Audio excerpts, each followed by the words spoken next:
There was a delightful woman named Barb Gensch, and she was assistant head of the department.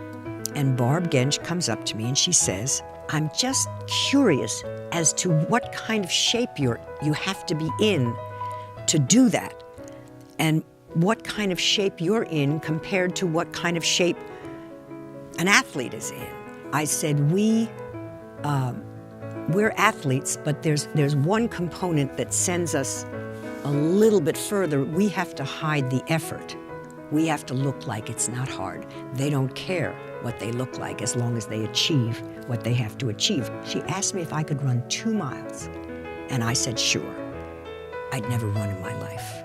She said, you want to meet me at the track? We started around. I thought once around was a mile. We finished one, she said, only 7 more to go.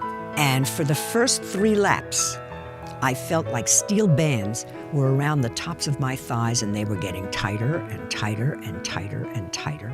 As we started on the 4th lap, the sensation didn't bother me anymore. And it soon felt more natural for my legs to keep moving than to not be moving. When we finished the 8, I said, you want to keep going? She said, no, that's all right. The most amazing part was I didn't have to hide the effort. She said, you're in pretty good shape.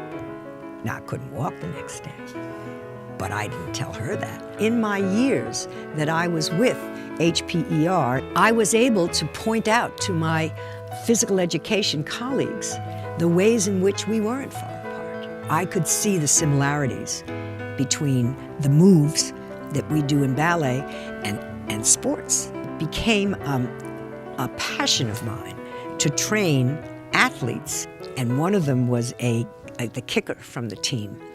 And he came in one day, he was Southern. He said, I'm sorry, ma'am, I forgot my ballet slippers. Do I have to do push-ups? He was a very, very talented kicker, and he had a huge range. I mean, the ball could go forever. But he had very, very mobile hips, and he never knew which way his leg was going. So the ball would go there for 20 miles or there for 20 miles. So he said, can you give me an exercise for this?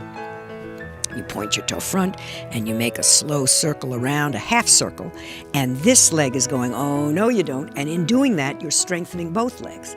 Well, this exercise, when given to him in a simple enough dose and a slow enough pace, gave him the ability to control his pelvis, and we helped the kick. I was learning twice as much as they were in every class. It was fascinating to me.